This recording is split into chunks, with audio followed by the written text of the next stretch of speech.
Welcome to the Wealth Matters podcast, where investors come together to better understand how to build passive cash flow and create generational wealth without all the confusing mumbo jumbo. Here's your host and co-author of Amazon #1 bestseller, Alpesh Pamar.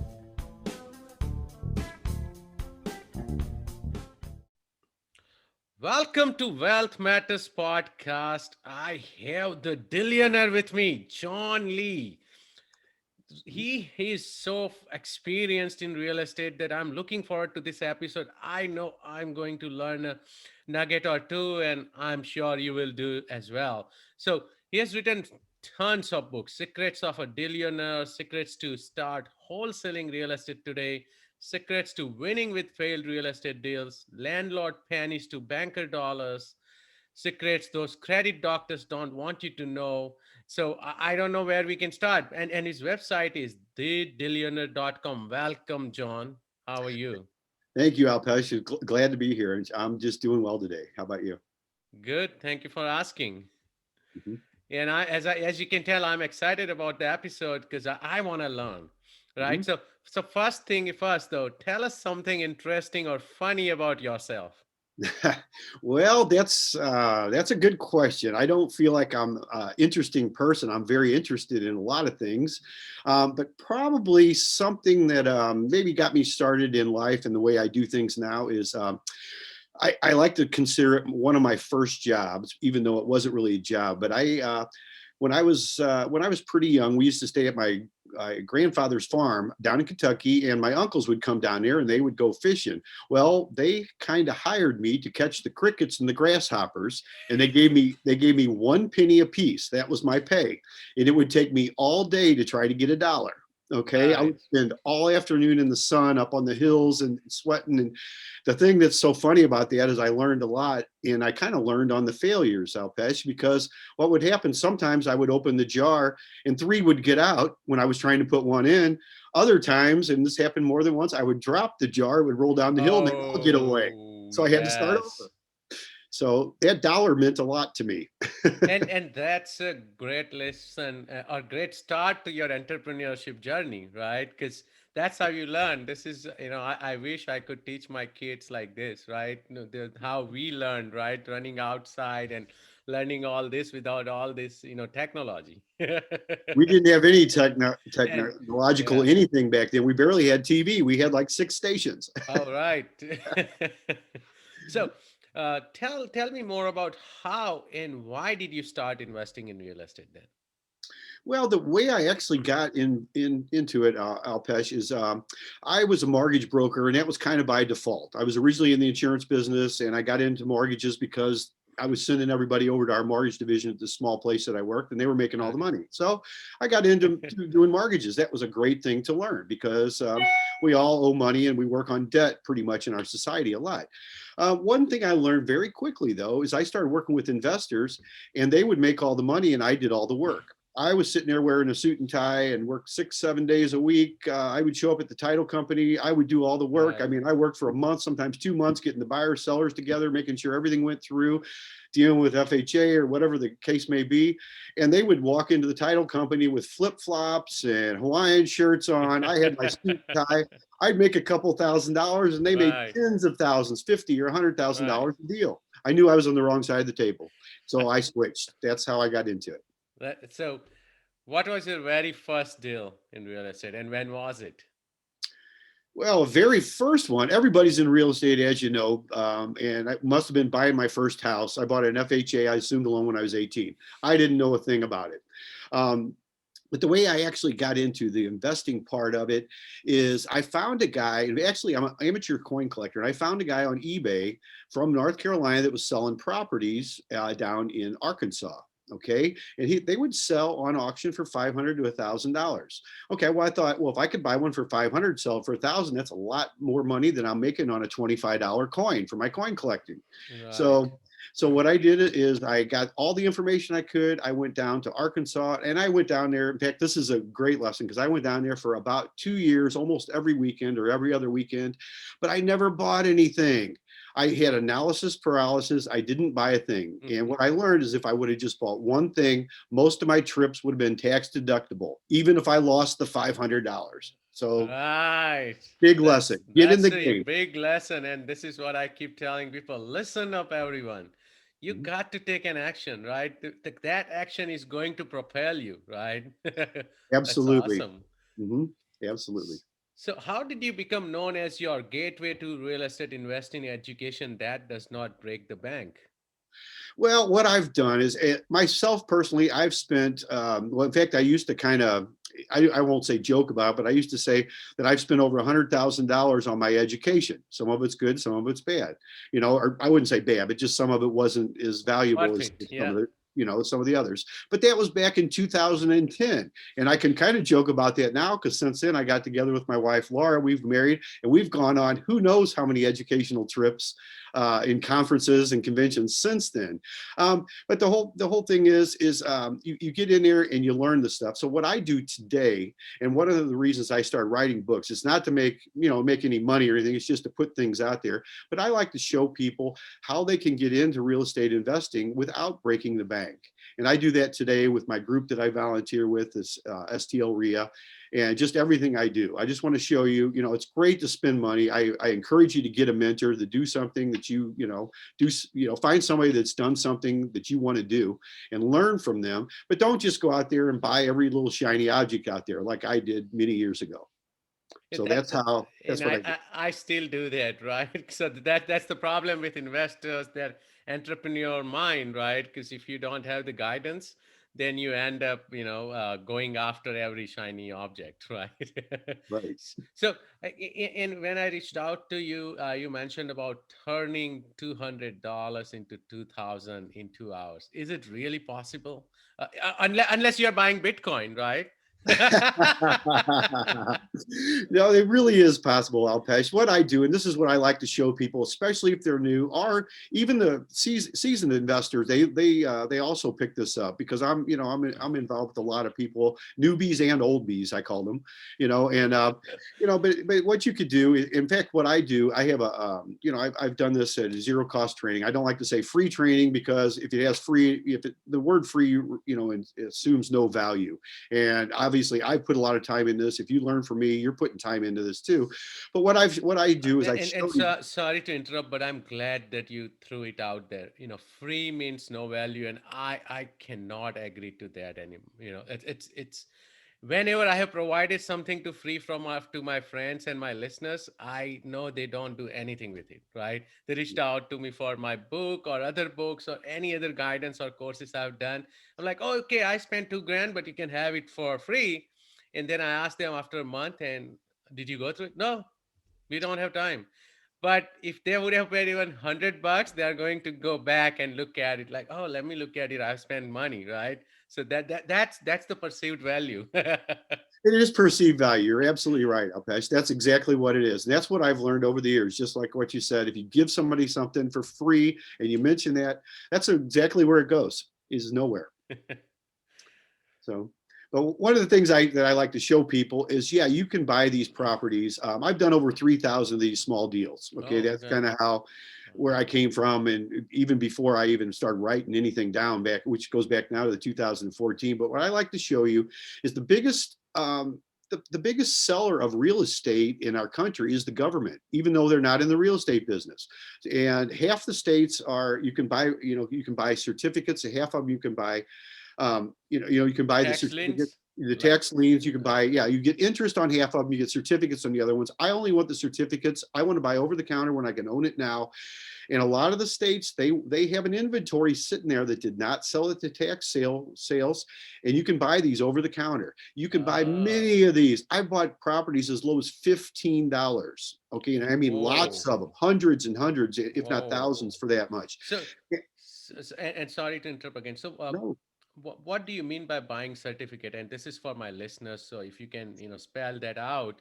So, if those properties did not sell, like tax lien or tax sale, then they convert them to a certificate, or how does that work? Yeah, if you buy over the counter now, there's two different ways to buy it. Some states and some counties, you get interest only. You buy a certificate. That's all you get. Okay, I want to actually, you're only getting the interest. I want to actually own the property. Okay, Got it. so I want the deed itself. And I want to take that right away. I don't want to go to the auctions. That's something I've never been to, even though I've bought thousands of these. Really? Never been Really? to a taxi Wow. auction, never. I don't want competition. I don't want all the stuff that goes Right. with that. I want to That buy makes it sense. directly. I want to walk out of there, own the property, put it up for sale, sell it immediately. My Uh, business model, Alpesh, is 10 times what I pay. So, and it doesn't always work. Sometimes it's more, right. sometimes it's less. But if I pay $200, I expect to get $2,000 for my property. I put it up for sale as a cash sale or payments. One thing I've done in the Okay. last several years is I started collecting payments on these small properties. That's That has awesome. changed my life dramatically. Yeah, because you are creating cash flow even though you are not a landlord, right? So Correct. that's great. Correct. I'm the bank. I'm just the bank. Yes, yes. Mhm. That's awesome. So again, let's peel the onion, right? So you mean to say certificates. So do you go to the county office? How does that work? What's the process? Do you look them up online first, and then you do your due diligence up front, and then you walk into the county office, or can you do this online? Well, I do a mixture of both, Alpesh. One of the things is you can do a lot online. One of the things, though, is all the counties are different, even from state to state. They don't have anything that's Right. uniform, anything that's normal. And I'll tell you, the best ways to find most of these is to pick up the phone and call them. Call your Oh. county collector, your treasurer, whoever collects the money. And sometimes you have to go, there's always a trustee for every county for the things that do not sell, no matter where you're at. There's over 3,000 counties in the United States. You just pick up the phone. I found, in fact, I started this back before the internet had even much on there. Now you can find some of these, but you're Right. still going to get the best results picking up the phone and calling them. And just, I simply ask, do you have any properties for sale that did not sell at the last tax sale? It's that simple of a Okay. question. And it's a yes or no. Right. Yeah. No, that's great. And then walk me through the next part, right? Let's say they say yes. Mhm. What do you do? Send me your list. Oh, Okay. okay. So they Mo- can email you the list. Most of the time they can email it. Okay. Back a few years ago, there was still some of the smaller counties, which I had to actually send them a check and a check. You can't pay it Oh, online. okay. Then they would send me a big computer printout of all the properties for sale. Oh, I still have some of those, the old computer right. printouts. But that's just basically, I mean, you keep it simple. One of the things I found, Alpesh, and one of the things I say over and over is kissers. Keep it simple, really simple. And I say this all the time because uh, people in real estate, as you know, they'll use, all these abbreviations and things and try to make things more complicated than they are. I try to eliminate all that. I put everything I do. In fact, I do this in my own personal life into 3 simple steps every day. When I write down what I'm going to do for the day, it's 3 T's, only 3 things.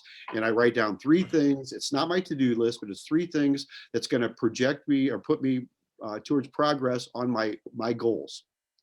And That's great, and that reminds me of a couple of books, right? The one of the book is The One Thing by Gary Keller, right? So he talks about every day focusing on that one thing, which will require 20% of effort, but that will generate 80% of momentum, or it will, And the second book is Eat That Frog by, I think, Brian Tracy. Brian So Tracy, yes. yeah, so same thing, taking the biggest task or the most important, or the task which feels the biggest, or the toughest one, Mhm. and eating it, like pretty much taking care of it during the day, right? So yeah, I like the OTT model. Exactly. Yeah. Yeah. No, that's great. So uh, that was another thing I read in your book, Secrets of a Billionaire, right? You talk about acquiring small in real estate that you get for free. How do you get properties for free? Yes. The simple answer is I just ask. Okay. I just asked. I mean, I've got actually a letter I've developed and I've simplified it it's only 2 paragraphs. And what I start doing, this is, and actually this is maybe a nugget. I haven't really shared this a lot with people, but what I do is I look for people, just because everything is public knowledge these days, or public record. I look for people just starting to get behind on their taxes. People not even on the list yet, but are just starting to get behind. Maybe Okay. haven't paid it yet. They're coming up. Those are the ones I send the letters to. And I've gotten so many properties for free that way. And I used to avoid some of the companies, LLCs, and corporations.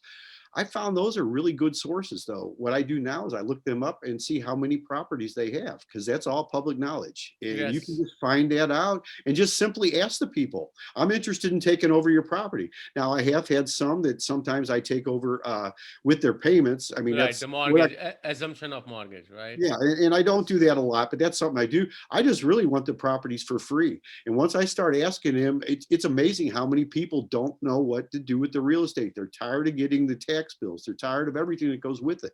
And a lot of them are inherited. As you know, we all have a major life change about every 5 to 7 years. Right. And who knows what's going to happen 5 years from now, just like we couldn't predict it 5 years ago. So Yeah. it happens to all of us. We might And have a property we don't want.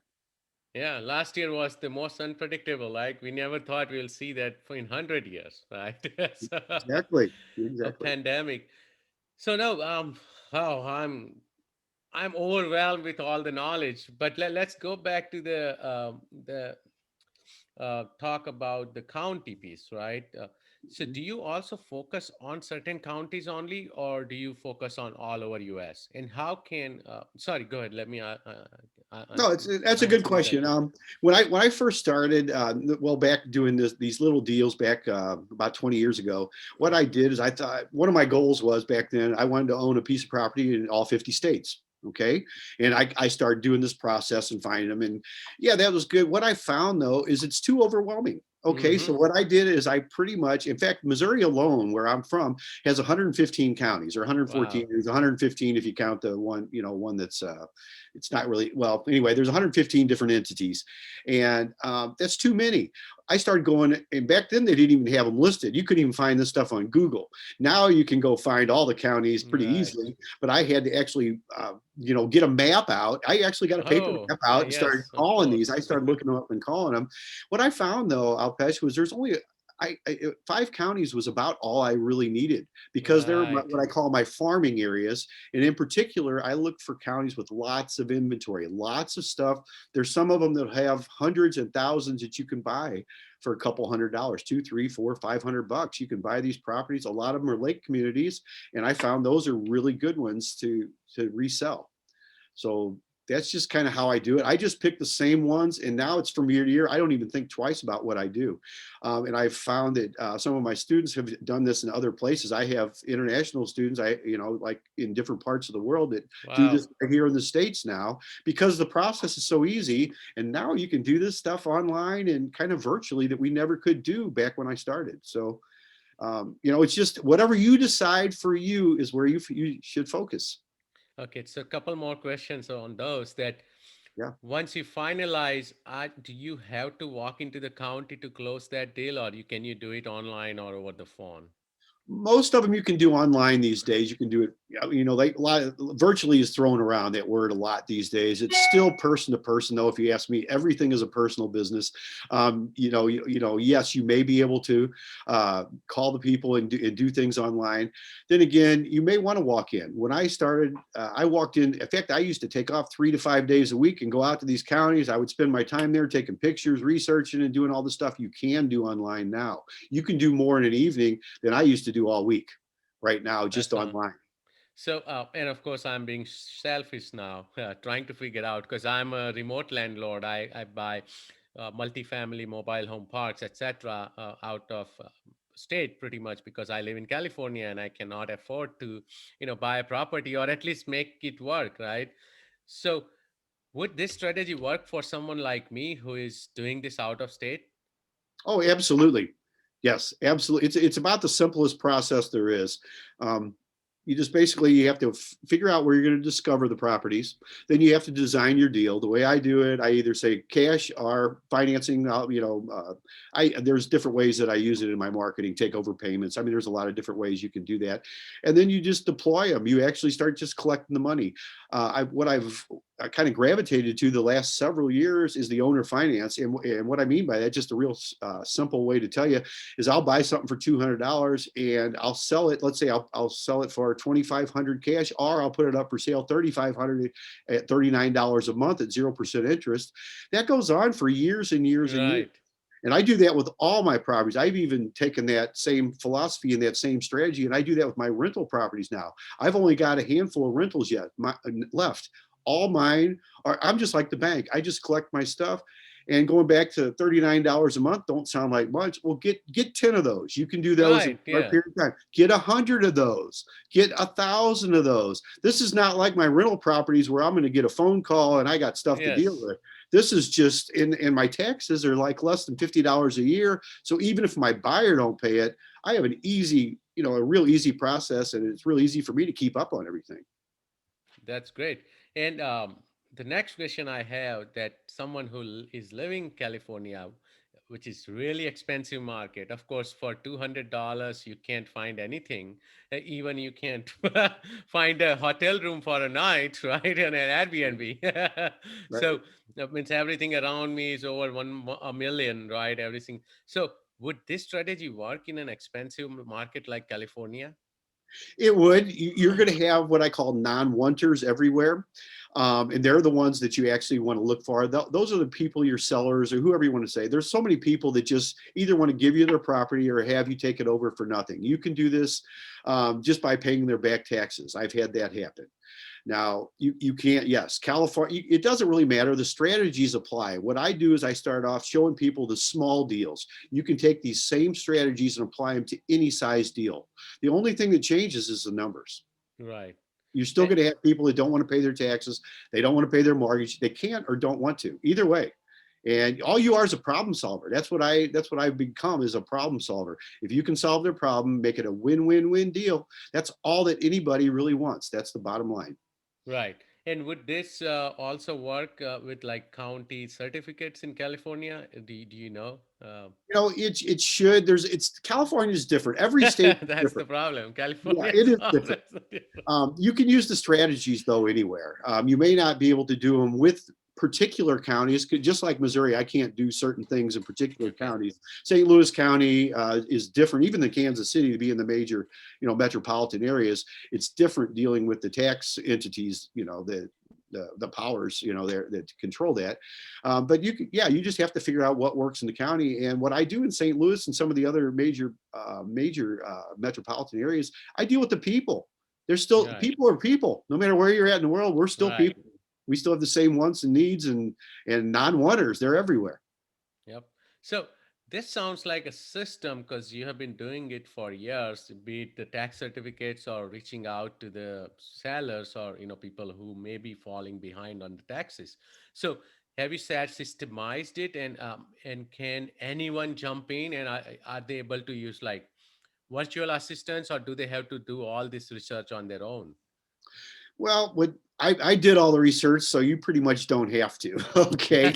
I can real quickly. In fact, I did one I put out not too long ago because I had so many people asking me, and I'm just kind of limited on time. But I did do a zero cost training on this. I'd be happy to send you a link if you'd like that. And I'm not trying to sell anything or anything like that. But what I did is I systemized this a few years ago because, like I mentioned earlier, kissers, keep it simple, really simple. Well, that's more for Right. me than anybody else, but that's what I can kind of convey to you. But it's the system that I came up with. It's three simple parts, Alpesh. One is to discover the deals. Where do we discover them? Mainly for back taxes is what I look for, but that's where you find your non-wanters. Whether you're dealing with the county entity or you're dealing with the people paying the taxes, that's where you discover these deals. Okay, once you acquire them, which is the discovery phase, then you design them. And I've simplified this to where it's either cash or take, or pay me payments, either way. And honestly, I like the payments more nowadays than I used to, because that in the long run, especially over the last couple of years, I mean, that day, year in, year out, month in, month out, they come no matter what. Right. Most of my notes go for 8 to 10 years, 11 years, That 20 makes years. it I got easier. bunches of them. And then that's the other part, is deploying the deals. That's the third part of the system, is just making them work. If you have one that doesn't work, and there's only a very few of them that don't, there's different reasons why people might want to give them back, then I just redo it again. And I almost always charge more, because things go up over time. But that's the three parts that I have, the three simple steps. It's a guaranteed proven system I put together. You just, one, discover, two, design, and three, deploy your deals. That's simple, Alpesh. That's awesome. Do you have a recent example of a deal you can share with us? I got so many. Let's see. One recently, the ones I like, okay, these are maybe not the best ones, but these are ones that everybody can do. They're real simple. I bought 4 pieces of property recently, and I paid less than $100 a piece for them. They were like Wow. 50, 75, and I think 40, something like that. Okay. What I did is they came on separate deeds that I bought from the county. I put these together. That's one of another thing that I've learned, Alpesh, over the years. You can group these together, or you can separate them depending on what the legal description says on the deed. And you can do this without paying extra costs to do this. Okay. Right. That's one of the things that I like to show you.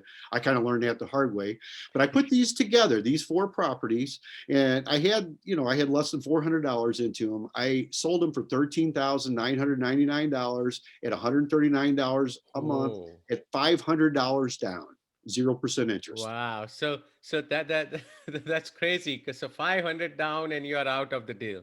Right. Well, I collect the money. Right. Collect the Yeah. money. Yeah. You're done. You already got your money back, and now it's all, gravy.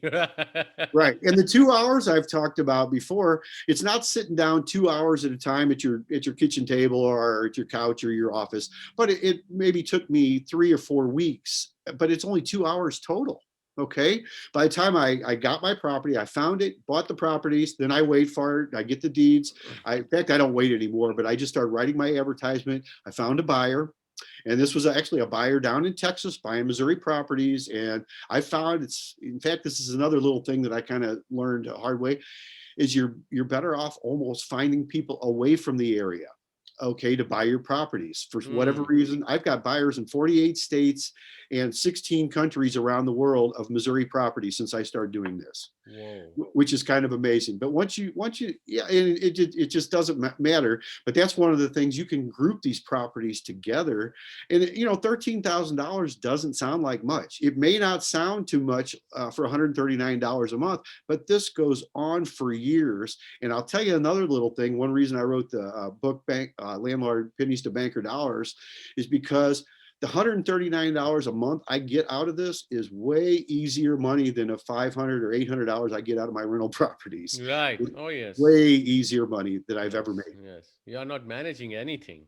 Correct. Not even property managers. So last question before we take the break. And this is the last piece of the puzzle for me. How do you find those buyers? It's just a matter of writing ads. Things are so easy today. When I first started, I physically had to send off checks, put ads in newspapers, thrifty nickels, penny pinchers, or whatever the deal was.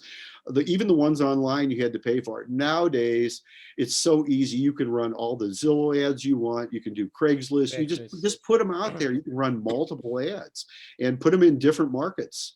I just recently started putting together a list for myself, but I'm going to put this out there of 1,001 headlines that draw attention. That catch it. Okay. Because that's all you got to do is hook people to read your ad. I mean, it's that simple. That's the key. Yeah. No, this is great. I learned so much. So let's take a quick break, and after the break, we will go through the 5 questions I ask every guest. Okay. Thank you.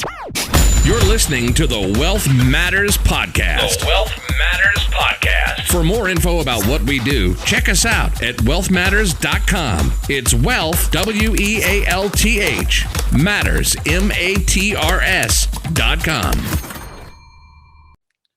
Welcome back to Wealth Matters Podcast, and I am talking with John Lee, and he already threw lots of golden nuggets by this time.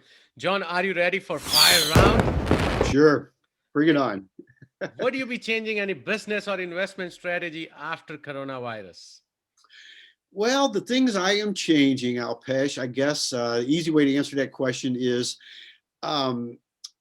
everybody says they want to get back to normal or the new norm and all this kind of stuff. One of the things that I found is there's no such thing. Okay.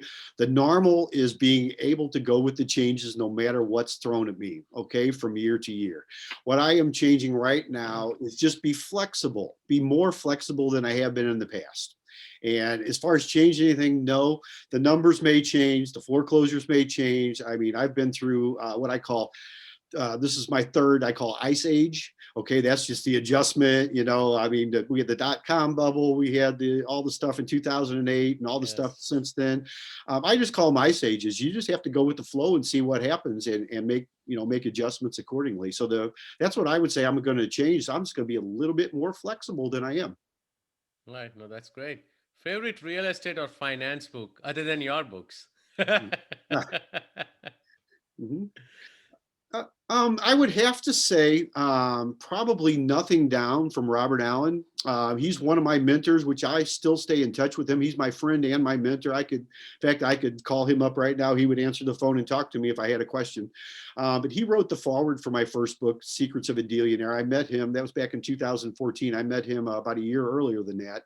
And just what the strategies he put in that book, even though it was written back in the early 1980s, actually, I think he wrote it in the late 70s and it came out in the 80s. It was all these different strategies of working with no money.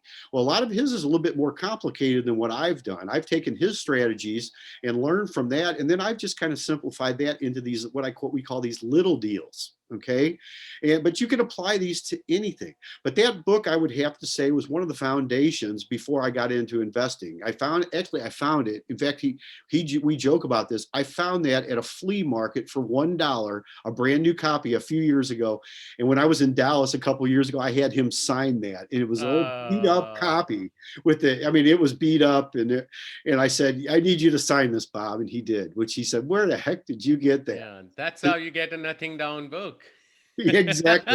Cost me $1. Right. Any tool or website you recommend, or you use it in your business all the time?